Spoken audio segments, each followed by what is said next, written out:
Shalom Bapak Ibu semua yang dikasihi oleh Tuhan Yesus. Hari ini Kamis 12 Februari 2026. Renungan kita berjudul Baal Perasim. Firman Tuhan kami ambil dari 2 Samuel 5 ayat 19 dan 20. Demikian bunyi firman Tuhan. Bertanyalah Daud kepada Tuhan, apakah aku harus maju melawan orang Filistin itu? Akan kau serahkankah mereka ke dalam tanganku? Tuhan menjawab Daud, majulah, sebab aku pasti akan menyerahkan orang Filistin itu ke dalam tanganmu. Lalu datanglah Daud di Baal Perasim dan memukul mereka kalah di sana.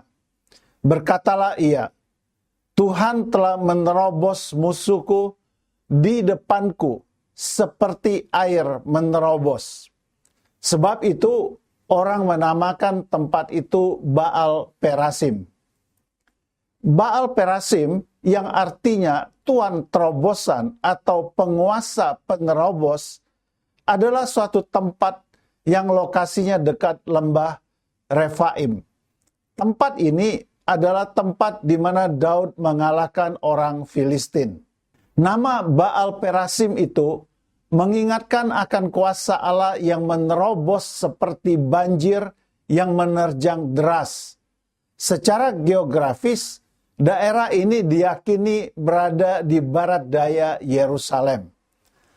Temuan arkeologis di wilayah sekitar lembah Refaim mengungkap sisa-sisa pemukiman dan jalur kuno yang menghubungkan kota-kota perbatasan Israel dan Filistin, menegaskan pentingnya lokasi ini sebagai titik strategis dalam sejarah peperangan Israel kuno.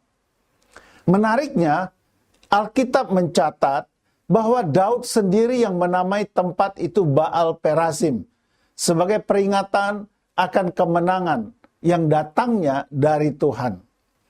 Dalam bahasa Ibrani kuno, kata Baal tidak selalu berarti dewa kafir, tetapi juga dapat berarti tuan atau pemilik, sehingga penggunaannya di sini tidak menunjuk kepada penyembahan berhala. Daud memilih istilah Baal untuk menekankan Allah sebagai penguasa atas terobosan yang terjadi. Dalam konteks ini, Baal memberi penekanan pada otoritas atas kemenangan itu. Pilihan bahasa ini mencerminkan kekayaan makna dalam penyebutan nama tempat pada zaman Israel kuno. Di Baal Perasimlah Daud mengalami kemenangan gemilang atas orang Filistin. Ketika orang Filistin menyerang Daud, setelah ia menjadi raja, ia tidak langsung bertindak, melainkan bertanya kepada Tuhan. Jawaban Tuhan jelas, majulah, sebab aku pasti akan menyerahkan orang Filistin itu ke dalam tanganmu. Daud pun maju dan mengalahkan musuhnya. Ia menamai tempat itu demikian karena kemenangan itu datang seperti air bah yang menerobos segala penghalangnya. Kemenangan ini bukan sekadar hasil strategi, tetapi bukti kuasa ilahi yang mematahkan benteng musuh. Bukti-bukti penggalian menunjukkan adanya sisa permukiman dan perbentengan kuno yang mengisyaratkan adanya pertempuran besar. Baal Perasim menjadi monumen iman bahwa ketika Tuhan bertindak, tak ada dinding yang terlalu tebal, tak ada halangan yang tak bisa ditembus oleh kuasanya. Baal Perasim bukan sekadar titik kemenangan militer, melainkan penanda bahwa Allah sanggup membuat jalan di tempat yang tampak buntu. Ia tidak hanya membongkar kekuatan musuh, tetapi juga membuka ruang baru bagi umatnya untuk melangkah. Dalam hidup ini, ada saat-saat di mana kita merasa terjebak di medan masalah, tanpa celah, tanpa harapan. Namun, ingatlah, ada Allah yang sama yang telah menolong Daud. Ia mampu menerobos masuk ke ruang-ruang paling gelap dalam kehidupan kita.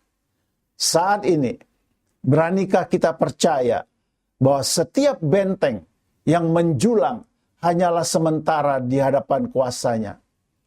Dan ketika terobosannya datang, siapkah kita menjadikannya kesaksian bahwa Tuhanlah yang membuka dan membuat jalan, bukan karena kekuatan dan strategi kita? Kata-kata bijak hari ini, ketika mengikut sertakan Tuhan dalam setiap keputusan dan tindakan yang kita ambil, maka hasilnya adalah kemenangan. Puji Tuhan untuk renungan hari ini, Bapak Ibu sekalian. Mari kita akhiri dengan berdoa bersama-sama. Tuhan, aku ingin selalu melibatkan Engkau di setiap keputusan-keputusan yang aku ambil. Aku percaya Engkaulah penerobos setiap masalahku. Dalam nama Yesus, aku berdoa. Amin. Puji Tuhan, kami berharap renungan hari ini menjadi berkat bagi Bapak Ibu semuanya. Jangan lupa, bantu kami untuk menyebarkan renungan ini kepada keluarga yang lain dan juga teman-teman yang lain. Terima kasih. Tuhan Yesus memberkati Bapak Ibu sekalian. Haleluya. Amin.